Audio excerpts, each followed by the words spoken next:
Hi అండి. Instant పరోటాలు వీటిల్లోకి పన్నీర్ కర్రీ చేసేద్దామండి. ఇది సోయా పన్నీరు. చూడండి, ఇందులో హాఫ్ తీసుకుంటే సరిపోతుంది.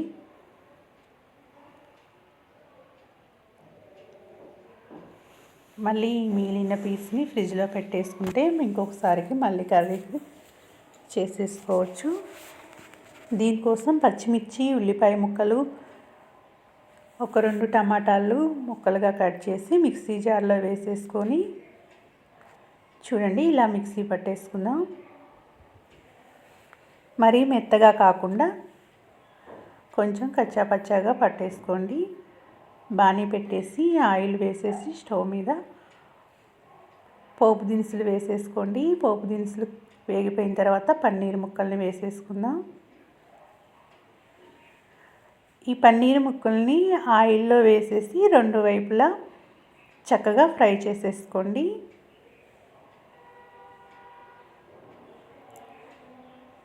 మీకు నచ్చిన సైజులో చిన్నగా కానీ పెద్దగా కానీ ఎలాగైనా కట్ చేసుకోండి. ఇప్పుడు ఇందులో చిటికెడు పసుపు వేసేసుకుందాం.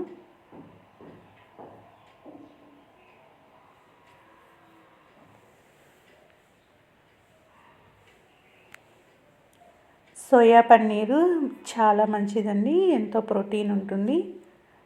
మన డైట్ చేసే వాళ్ళు కూడా సోయా పన్నీర్ తీసుకుంటే వాళ్ళకి ఎంతగానో ఉపయోగపడుతుంది.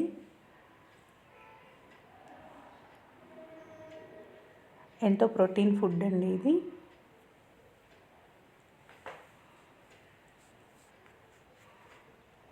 చూడండి, ఇవి పచ్చి బఠానీలు. కొంచెం ఒక చిన్న కప్పు పచ్చి బఠానీలు వేసేసుకుంటున్నాను. ఇవి కూడా కొంచెం ఆయిల్లో మగ్గితే బాగుంటాయండి.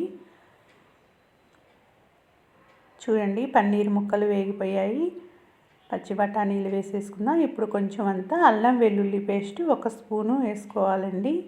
చిన్న స్పూన్తో 1 స్పూను అల్లం వెల్లుల్లి పేస్ట్ వేసేసుకొని ఆయిల్లో చక్కగా ఫ్రై చేసుకోండి.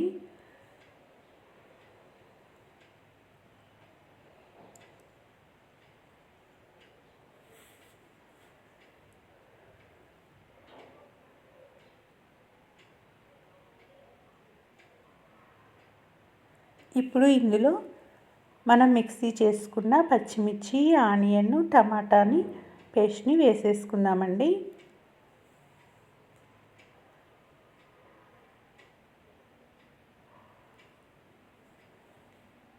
ఇది కూడా పచ్చివాసన పోయేలాగా చక్కగా మగ్గనివ్వండి. అంతా కలిసేలాగా కలిపేసుకుందాం ముందు.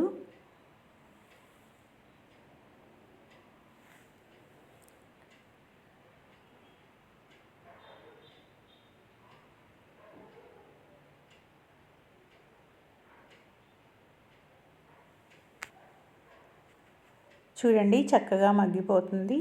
ఇప్పుడు మూత పెట్టేసి ఒక 4-5 నిమిషాలు అలా మగ్గనిద్దామండి. ఇప్పుడు అదే మిక్సీ జార్లో కొన్ని జీడిపప్పును తీసుకుందామండి. కొంచెం అంత దాల్చిన చెక్క, ఒక యాలక్కాయి, లవంగాలు, జాపత్రి, ఇవి మసాలా దినుసులండి.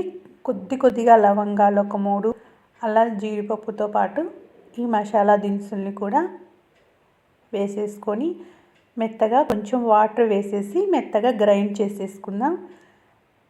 ఇవి వేయటం వల్ల గ్రేవీకి కొంచెం గ్రేవీలాగా వస్తుందండి. మంచి స్మెల్ కూడా వస్తుంది, మసాలా దినుసులు వేస్తున్నాం కదా.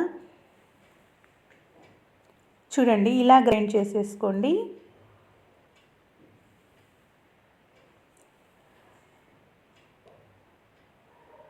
ఇప్పుడు మన కర్రీ మొత్తం చక్కగా మగ్గిపోయింది కదండి. చూడండి,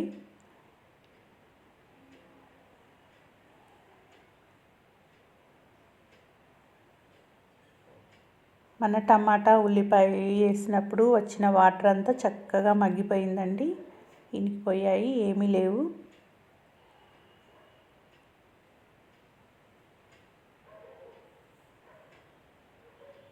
ఇప్పుడు ఇందులో మనం ఈ జీడిపప్పు పేస్ట్ని వేసేసుకుందాం. ఈ జీడిపప్పు పేస్ట్ని వేసిన తర్వాత కొంచెం ఆ మిక్సీ జార్లో కొన్ని వాటర్ వేసేసి అవి కూడా పోసేయండి పన్నీర్ కూరలో.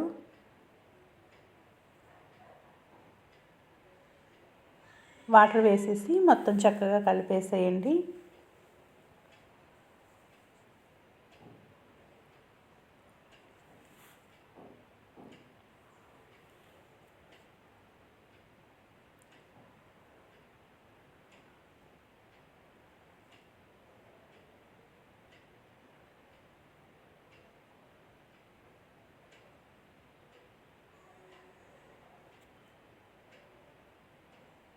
ఇప్పుడు తగినంత ఉప్పు వేసేసుకుందాం.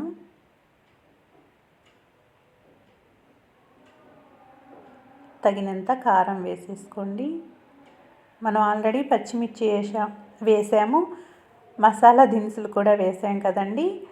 మసాలా దినుసులు వేసేటప్పుడు అందులో ఒక 4-5 మిరియాలు కూడా వేసుకున్నాను. అందుకని కారం కొంచెం చూసి వేసేసుకోండి. చూడండి, వీటన్నిటిని చక్కగా కలిపేసి మూత పెట్టేసి మగ్గనిద్దామండి. అందులో మనం పచ్చి బఠానీ వేసాం కదండి. పచ్చి బఠానీ పన్నీర్ ముక్కలు చక్కగా ఉడికిపోతాయండి. మన గ్రేవీ అంతా కూడా పన్నీర్కి పట్టేసి తినేటప్పుడు చాలా సాఫ్ట్గా బాగుంటుందండి.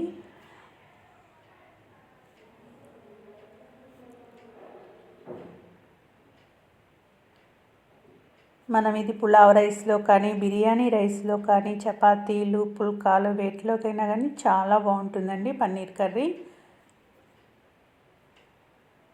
మీరు కూడా ఈ వీడియోలో చూపించిన విధంగా ఇలా పన్నీర్ కర్రీని రెడీ చేసుకొని ఎలా వచ్చిందో నాకు కామెంట్ చేయండి ఫ్రెండ్స్. కొత్తగా నా ఛానల్ని చూస్తున్న వారైతే సబ్స్క్రైబ్ చేసుకోండి, షేర్ చేయండి, లైక్ చేయండి, కామెంట్ చేయండి.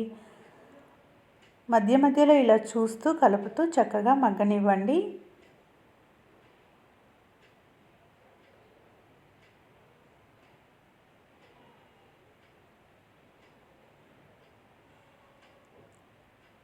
ఇప్పుడు ఇందులో ధనియాల పొడి వేసేసుకుందాం. ఫైనల్గా కొత్తిమీర వేసేసుకున్నామంటే మన పన్నీర్ కర్రీ రెడీ అయిపోయిందండి. ఎంతో టేస్టీగా ఉండే పన్నీర్ కర్రీ రెడీ అయిపోయింది.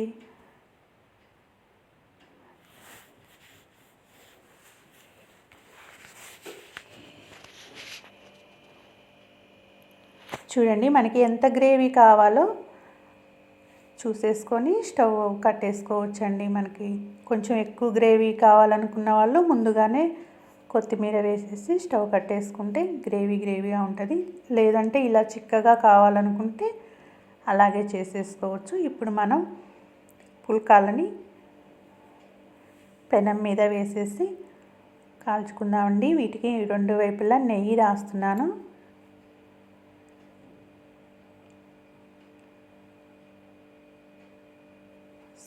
పుల్కాలు కాదండి, పరోటాలు.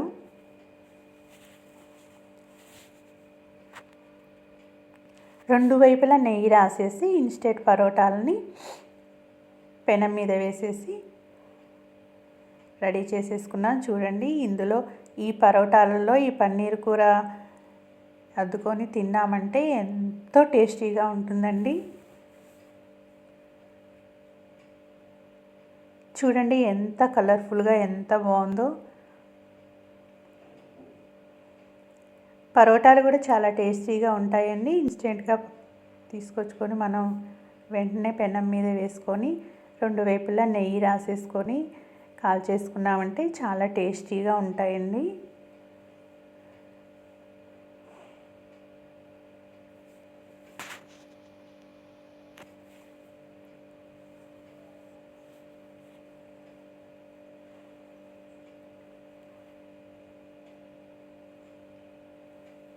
చూడండి, మన పరోటాలు కూడా రెడీ అయిపోతున్నాయి. ఒక్కొక్కటి అన్నిటినీ పెనం మీద వేసేసి 2 వైపులా నెయ్యి వేసేసి కాల్చేస్తున్నాను.